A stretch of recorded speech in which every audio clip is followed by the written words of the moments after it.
हरे कृष्णा। तो आज बहुत पवित्र दिन है।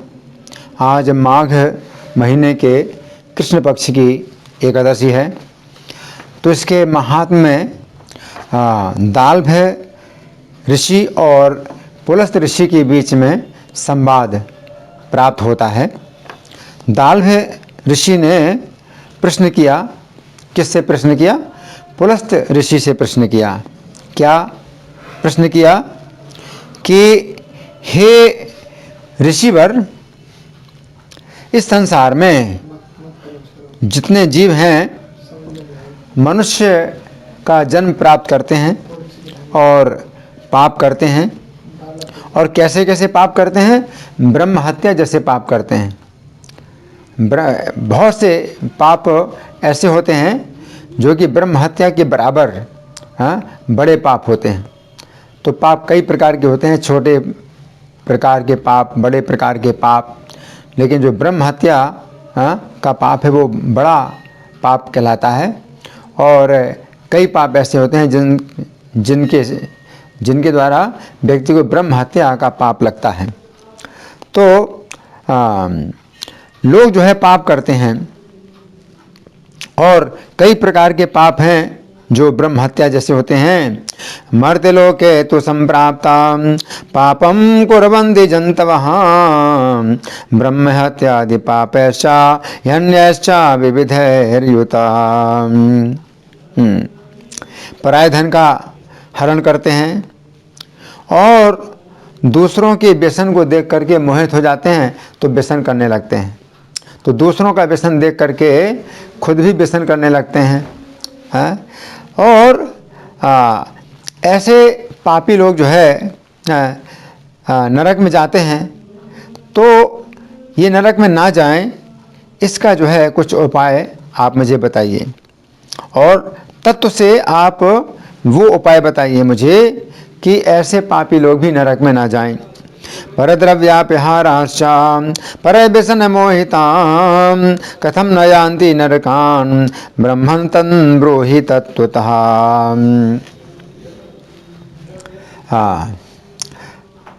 तो दाल्भ मुनि पूछते हैं कि कैसे थोड़े से प्रयास के द्वारा भी कोई व्यक्ति अगर नरक से बच जाए तो वो क्या उपाय है? या थोड़े से प्रयास से भी कोई व्यक्ति अपने पापों से छूट जाए तो वो क्या उपाय है? अनायासेन भगवन् दानेनाल्पेन केनचित् पापं प्रशमम् आयाति येन तन्वक्तुमर्हसि। तो पुलस्त मुनि उत्तर देते हैं और बहुत प्रशंसा करते हैं दाल्भ मुनि के इस प्रश्न की, क्योंकि दाल्भ मुनि के अंदर कितनी करुणा है जीवों के प्रति। दूसरे जीव नरक में जाते हैं, विशेष रूप से कलयुग में पापी लोग नरक में जाते हैं, तो कैसे अपने पापों से छूट जाएं और थोड़े प्रयास के द्वारा पापों से छूट जाएं, तो ये उनकी चिंता है। तो पुलस्त मुनि क्या कहते हैं कि हे महाभाग्यशाली, हे साधु, आपका जो प्रश्न है ये बहुत ही उचित है, बहुत ही उत्तम है। और आपने जो है ये गुप्त बात पूछी है। ब्रह्मा, विष्णु, इंद्र आदि देवताओं ने भी इस रहस्य को बताया नहीं है। साधु साधु महाभागे गुह्यमे तनुदाहृतं यन्न कस्यचिन्नाख्यातं ब्रह्म विष्णु इंद्र देवेत। तो हे द्विजोत्तम, आपके पूछने से वह गुप्त व्रत मैं आपसे बताता हूँ कि माघ के महीने में व्यक्ति शुद्ध होकर के स्नान करे और इंद्रियों को बस में करके भगवान का स्मरण करे। तदहं कथयिष्यामि त्वया पृष्टो द्विजोत्तम ततो माघे तु संप्राप्ते शुचि स्नातो जितेन्द्रियः। काम क्रोध अभिमान ईर्ष्या लोभ और चुगली से बच करके अगर कोई व्यक्ति जो है इन सब चीज़ों से जो है अगर त्याग करके, इन चीज़ों को त्याग करके अगर देव श्री कृष्ण का जो है स्मरण करता है तो पापों से बच जाता है। काम क्रोधाभिमान ईर्ष्या लोभ पे शून्य वर्जित देव देवम च संस्मृत्य पादो प्रक्षाल्य वारिणाम। तो देवताओं के देवता श्री कृष्ण का अगर कोई व्यक्ति स्मरण करता है माघ के महीने में काम क्रोध अभिमान ईर्ष्या लोभ और चुगली इन चीज़ों से बच करके अगर स्मरण करता है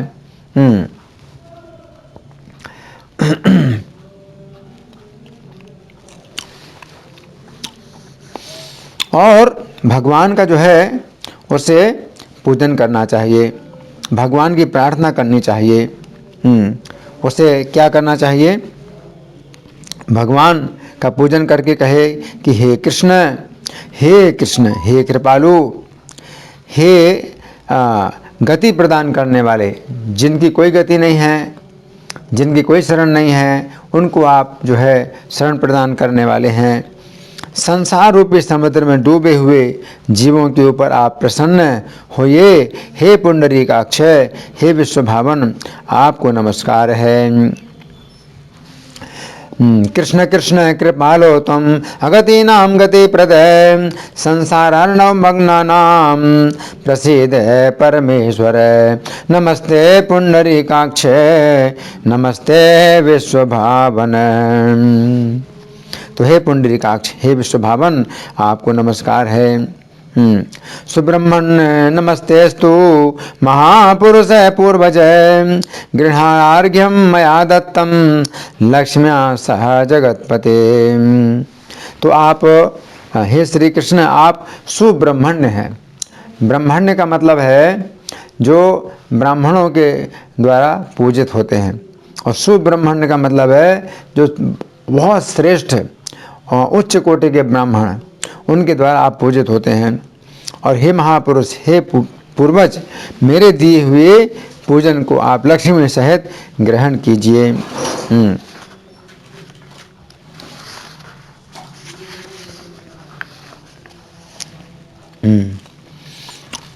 इसके बाद व्यक्ति को जो है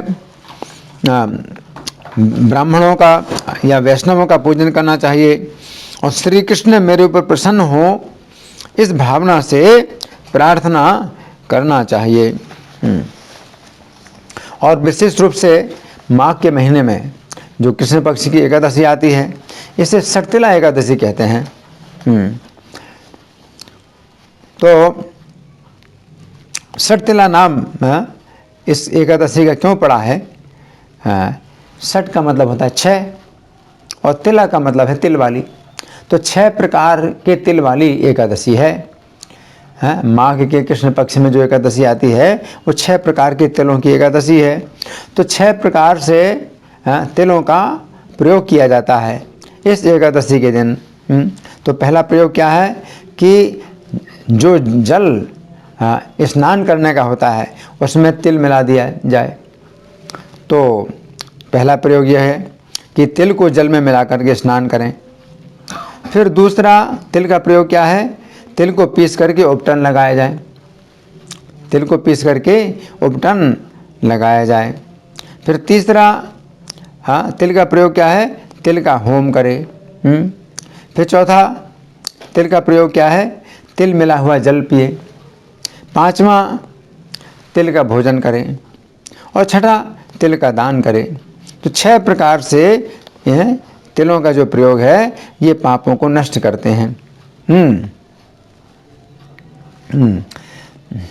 तिलस्नायी तिलोन्वर्ती तिल होमी तिलोदकी तिल भुंग तिल दाता चा षटतिला पाप नाशका। तो श्लोक में ये बताया गया तिल स्नायी। तिल स्नायी का मतलब तिल को जो है पानी में मिला करके स्नान किया जाए।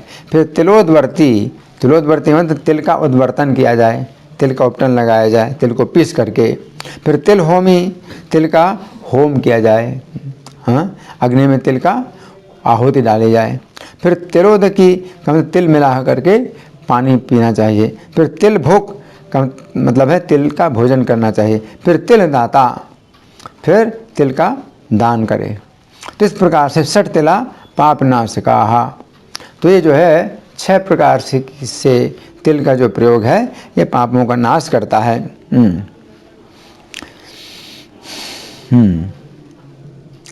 तो अब इस संबंध में नारद जी ने भी भगवान श्री कृष्ण से प्रश्न पूछा।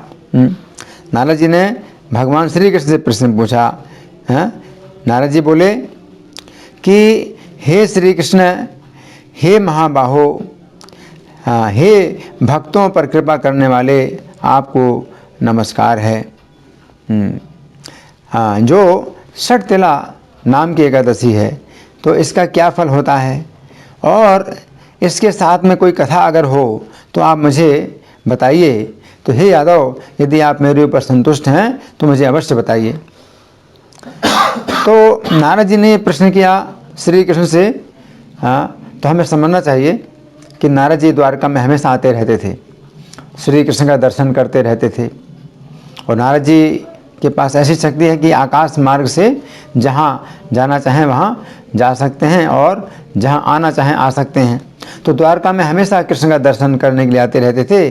तो एक बार श्री कृष्ण से नारद जी ने ये प्रश्न किया कि हे यादव, आप मुझे जो है यदि आप मेरे ऊपर प्रसन्न हैं तो मुझे कथा के सहित इस एक षटतिला एकादशी का जो फल है वो मुझे बताइए।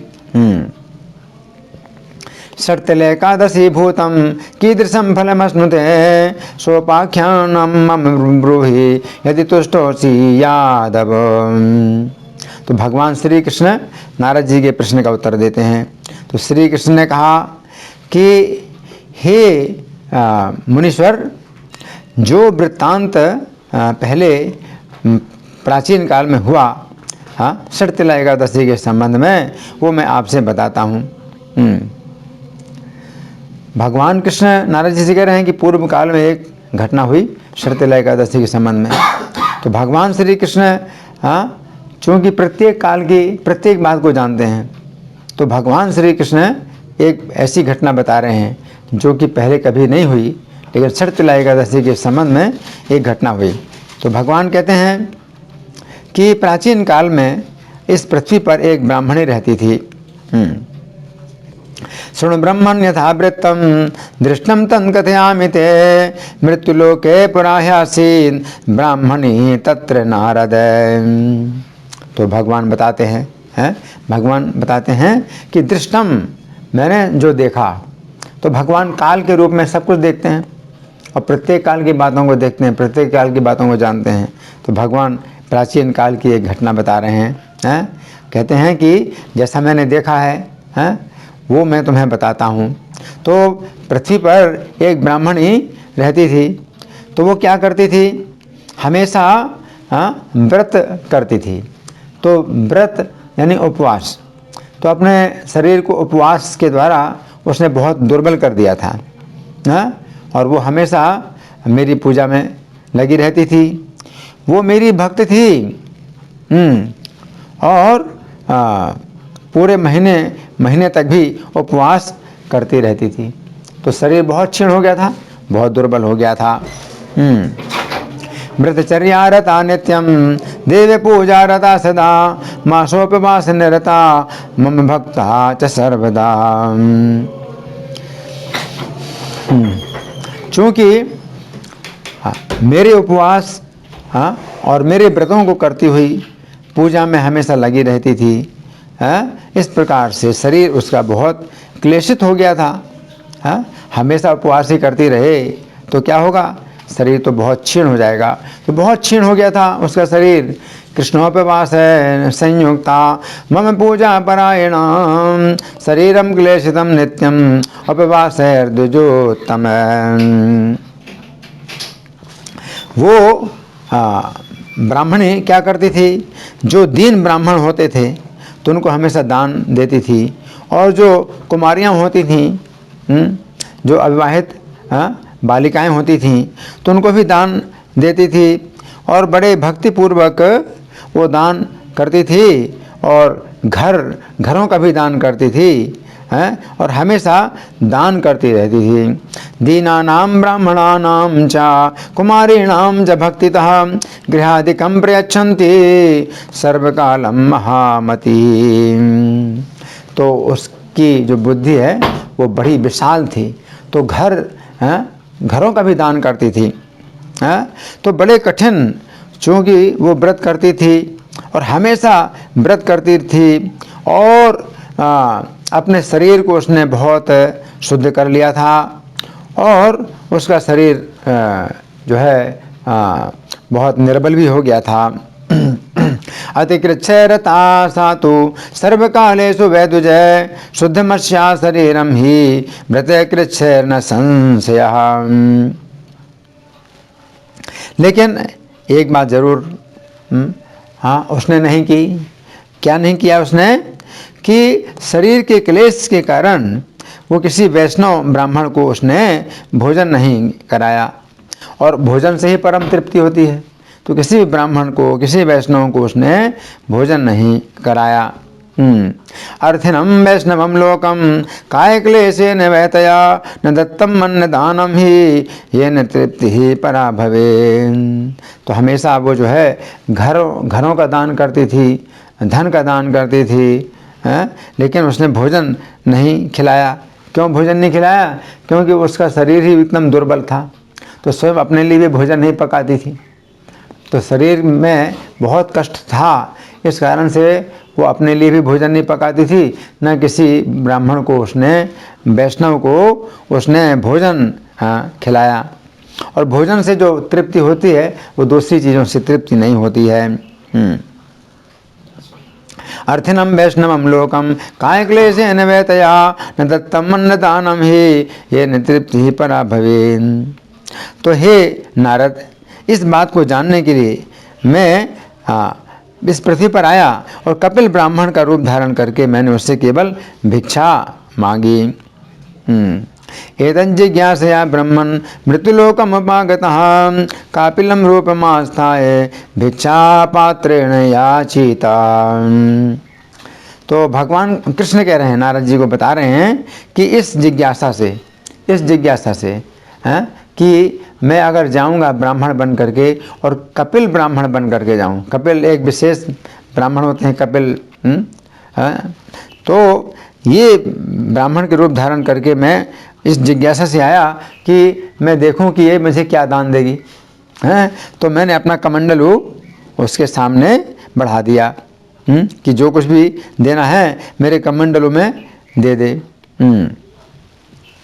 तो ब्राह्मणी जो है उसने मुझसे कहा, ब्राह्मणी ने क्या कहा कि हे ब्राह्मण, आप कहाँ से आए हैं?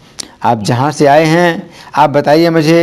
तो मैंने कहा कि हे सुंदरी, तू मुझे भिक्षा दे। कस्मात् त्वमागतो ब्रह्मन् वदेस्मात् समागतः पुनरेव मया प्रोक्तम देहि भिक्षां च सुंदरी। तो भगवान अपने को छिपा रहे हैं। तो भगवान कह रहे हैं कि मैं अपने को छिपा रहा था, तो मैंने बताया नहीं कि मैं कहाँ से आया हूँ। तो मैं क्यों बताऊँ कि मैं वैकुंठ से आया हूँ मैं वैकुंठपति हूँ। तो मैंने फिर उससे कहा कि सुंदरी, तू मुझे भिक्षा दे। तो उसने बहुत क्रोध करके एक मिट्टी का पिंड मेरे पात्र में डाल दिया, मेरे ताम्र पात्र में डाल दिया। और उसके बाद जो है कभी वो जो है स्वर्ग में आई, स्वर्ग में पहुंची। तथा कोपेन महता मृत्पिंडस्ताम्र भाजने क्षिप्तो यावत् तया देव्या पुनः स्वर्गम गतो द्विजः। तो भगवान कहते हैं कि उसने मेरे पात्र में, मेरे तांबे के बर्तन में मिट्टी का एक पिंड डाल दिया है, और इस प्रकार से मैं जो है ब्राह्मण के रूप में अब पुनः स्वर्ग में आ गया। फिर बहुत समय के बाद वो जो तपस्विनी देवी थी और बहुत जो है व्रत का पालन करती थी, वो स्वर्ग में आई। तो अपने व्रत और उपवास के प्रभाव से स्वर्ग में वो आ गई। ततः कालेन महता तापसेषु महाव्रता कदाचित स्वर्गमायाता व्रतचर्या प्रसादितः। अब चूंकि उसने मेरे कमंडलों में या मेरे ताम्र पात्र में मिट्टी का पिंड डाला था, तो उसको जो है एक बड़ा सुंदर मिट्टी का बना हुआ घर मिल गया। मिट्टी का पिंड डाल दिया था तो मिट्टी से जो है बहुत सुंदर उसको बना हुआ घर प्राप्त हो गया स्वर्ग में। लेकिन उस घर में धन और धान्य नहीं था, हैं?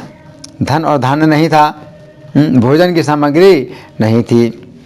मृत्पिंडस्य प्रभावेण गृहं प्राप्तं मनोरमं संजातं चैव विप्रस्य धान्य कोशादि वर्जितं। जब घर को उसने देखा उसमें कुछ नहीं था, तो हे नारद, तब वो घर से निकल करके मेरे पास आई। अब यहाँ पर समझना है कि स्वर्ग में गई और मेरे पास आई, मतलब भगवान के पास आई।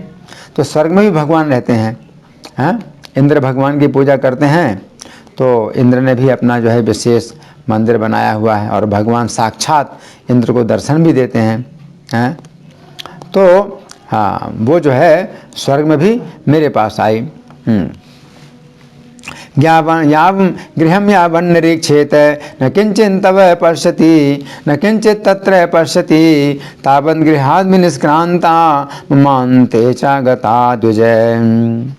तो बड़े क्रोध से भरी हुई वो ये वचन बोली कि हे जनार्दन, मैंने अनेक प्रकार के व्रत किए, उपवास करिए और अनेक अनेक उपवास किए हैं।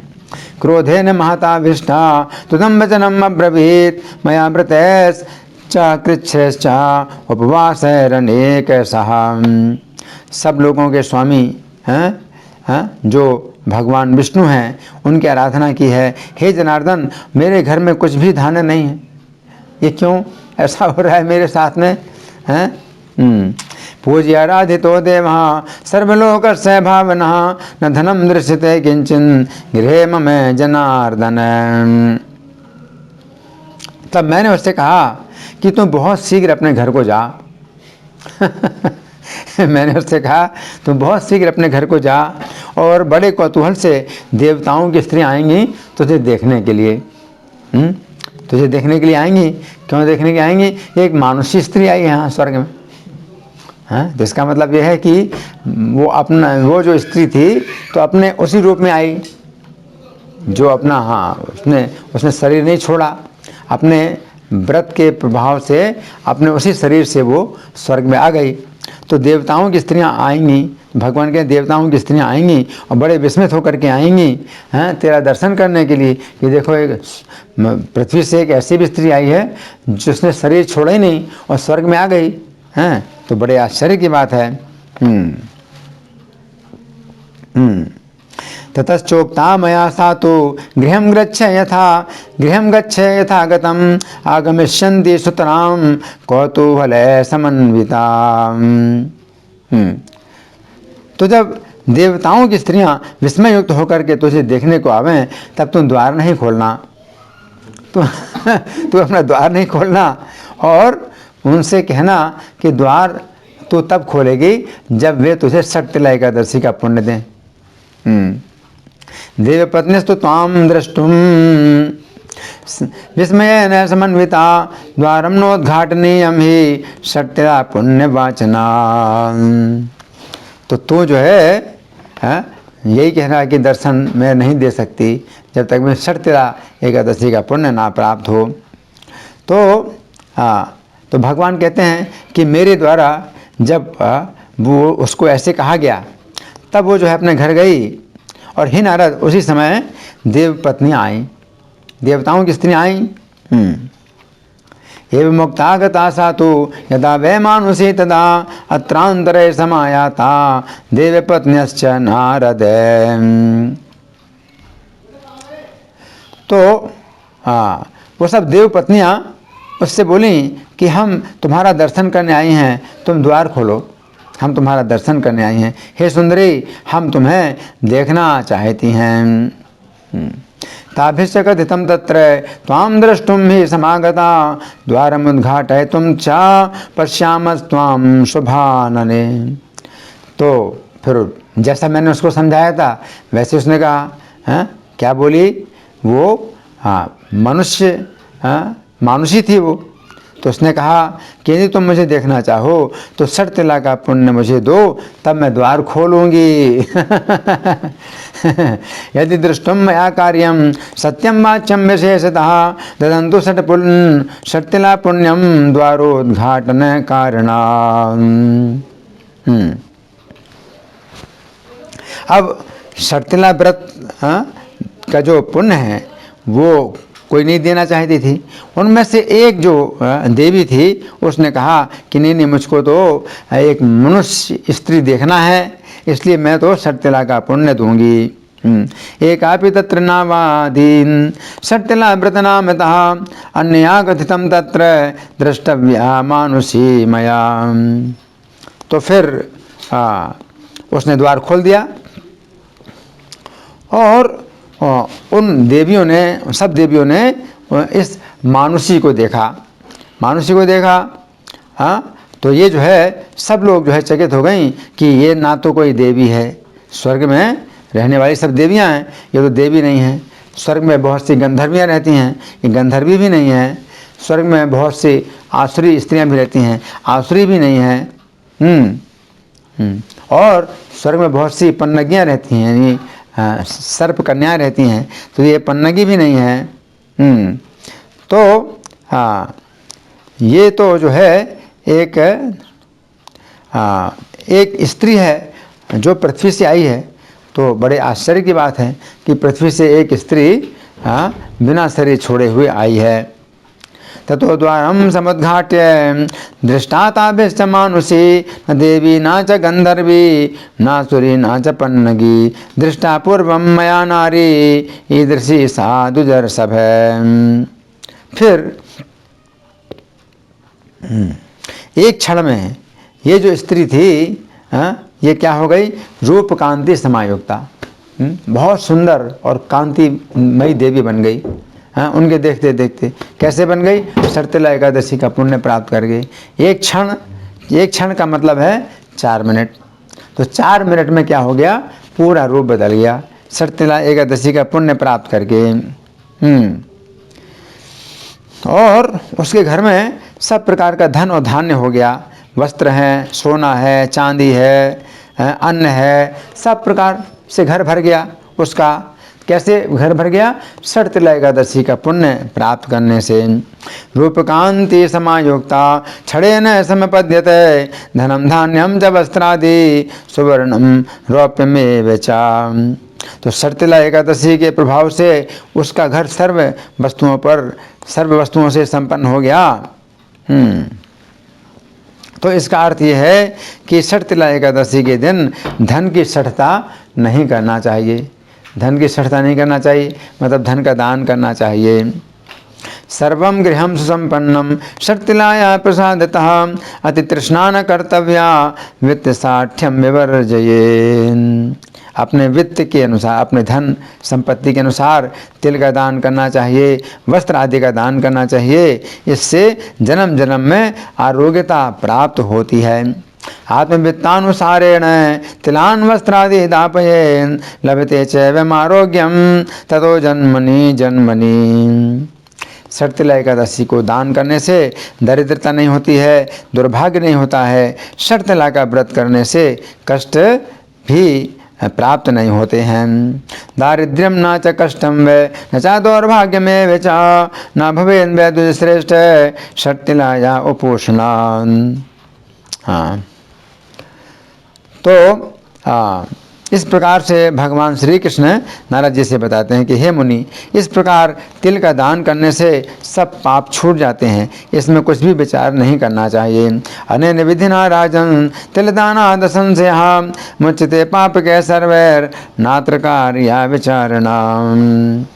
जो अच्छी प्रकार से विधि पूर्वक दान दिया जाता है तो व्यक्ति के समस्त पाप नष्ट हो जाते हैं। तो हे मुनि श्रेष्ठ, ना कोई अनर्थ होता है, दान देने से किसी प्रकार का अनर्थ नहीं होता है और ना शरीर में किसी प्रकार का परिश्रम होता है।